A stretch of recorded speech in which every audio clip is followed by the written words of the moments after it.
After that last 8 inches of snow that fell, it was time to start cleaning the yard out.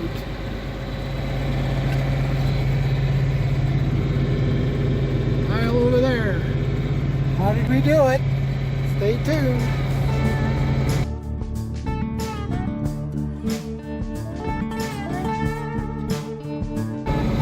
Hey everyone, it's the Sunday before Christmas. And what do we do at this house? Clean snow. There was a lot to do. And what we used this go around was that bucket right over there. A 10-foot bucket that Pelican made a few years ago. And I figured on this go around I'd use it because there was a fair bit to move. I needed to kind of pile it up, so I have done it with this bucket and even with the dirt buckets, but that one there, it's a higher volume one that we can use, and like I said, for piling it does a real nice job. So what we're gonna do, we're gonna go and do the other yard. And because my sister's coming for Christmas, so she needs a place to stay, and better get that yard cleaned out so she can park a vehicle there. So I guess we'll change buckets and let's get at her. Well, we got our bucket on. Like I said, it's a 10-foot bucket. Rolling Pelican made for us. Will be quite a few years ago, I guess. So it's got a pretty good cutting edge on her. That's about 1/2 inch or so. Everything else is made out of fairly heavy material. It is a heavy enough bucket for this tractor, but with this light and fluffy snow, it works pretty good. The heavy snows and the wet sloppy stuff, yeah, it's a little more, probably better off with the 7 to 8 foot dirt buckets that we have. But so yeah, it just clips on just like the 740 mounts, like that, clips on. A couple of pins I got to put in here, so that's fairly simple. Okay, we'll go and get this clipped on and get the land leveler hooked up, and we'll pull some snow.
Well, I'm not sure if you've seen my method of madness here, but with the box scraper here, what I was doing, since I got to kind of spin around the hydro pole here and whatnot, and scrape up at the house, I use the box scraper for that, and then the straight pushes, I use the bucket. I don't like turning corners too much when I'm pushing snow with this thing, because the loader kind of starts going this way and that way, and that's hard on the pins. Kind of learned that over time, of course. Oh, I guess I should put this thing down.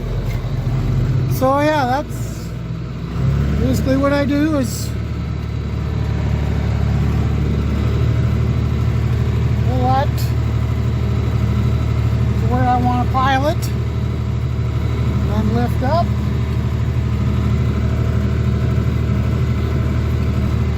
And get to the pile, which is right here. And then I just pile it after with the bucket. Whoop, with the right one.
Okay, what I'm doing now is gonna see if I can wreck the garage here and scrape some snow away from that. Using the bucket. Get into a little slower gear.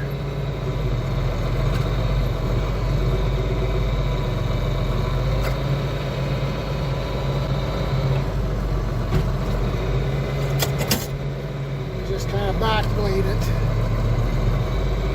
Couldn't get close enough with the land leveler, so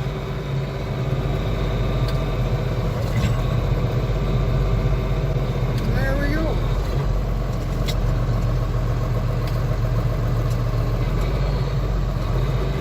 Not bad. Get pretty close. Close as you want to take the gear anyways. Yeah, that's as far as I wanted to go. The rest can be shoveled. Gotta do a little bit of shoveling. Okay, well, it's a couple of mornings later, Christmas Eve. Sun's shining. Fog is gone. Hoarfrost is still there, but it's melting. Looks like it's going to melt today, actually. And I didn't finish that other yard there. I guess I left you outside too long the other day, and battery in my phone was dying, and what little battery I had left, I had Dad phoning me because this unit here, tractor wouldn't start. Batteries were dead. So it happened one other time. I think I actually videoed that. I boosted the tractor to get it going, and it seemed like it was running fine since. But he said the day before, the alternator gauge was doing wild and funky things. And we ended up putting the chargers on the batteries here, and he wanted me to. I had this unit plugged in because I was going to maybe blade some snow. Sorry about that. That was the tire shop that was phoning me, and I thought I better take that call because the inside tires of this tractor are getting replaced.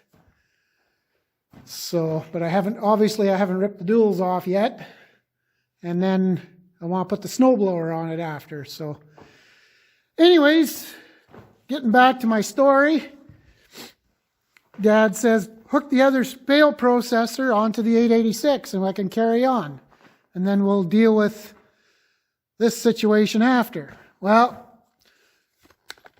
I knew the PTO was a little weak in this tractor, but I thought, well, it should run the bale processor yet for a while yet. Well, he got one bale done, and he threw the other bale into the shredder. PTO quit. So now we got no PTO in this tractor at all, because I even tried after taking the processor off, and those shafts will not turn at all. And everything, when I was trying it out, there was growling and grumping going on. I'm like, and we had, for those of you that know, there is clutch packs in this part of it. We've already changed that, and I think it's further in that's the problem. So this tractor now is just blade duty only. So no good for any PTO work, power takeoff work. So anyways, getting back to this one, we charged up the batteries, tested them. The battery on this side was good. The battery on the other side, NFG. No freaking good. So I had batteries ordered, and I kept forgetting to go pick them up. So Dad picked them up yesterday morning, put the batteries on,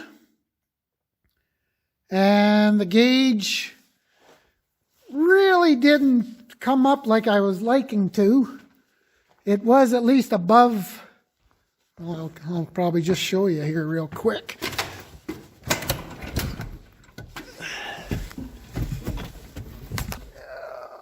Where is it? Right there. Oh, no, you can't really see it with a darn. Sorry about that. But anyways, yeah, no sense. Anyways, the gauge wasn't coming up like I was hoping to. It did come up it did come up to normal, but then it kind of dropped again. So I thought, well, it's the 23rd. Sherry and Giselle, my sister, that's out from Sioux Falls, South Dakota, they were heading into Brandon, so I phoned Enns Brothers and says, do you have an alternator? Because I'm suspecting alternator now. They says, yeah, we got 3 of them. I says, well, somebody will be in sometime today or tomorrow to get it. So, okay. So now I got a new alternator to put on. So that's this morning's job. I just finished feeding cows. It's about 10:30, 11 o'clock. So try to get that unit going, then we'll get back to pushing snow. Always seems to be a delay once in a while. Just enough to pee you off. Anyways, we'll get that fixing the shredder tractor. Well, I got the alternator changed. That's where it's supposed to be. Or maybe that's a little bit on the high side, but this will put you there. Usually it's maybe a little closer to the black there, but I think this tractor it was a little always goes that far. Before it was lowered here, almost to the hatched area. But as soon as I started it, away she went. It was a little frustrating getting it on. It was a bit of a pain in the butt. But a little different configuration, so I had to make some modifications. But anyways, okay. This tractor's back operational. Dad can go shred hay. Now we can go back to cleaning snow. Getting that bucket on the other tractor.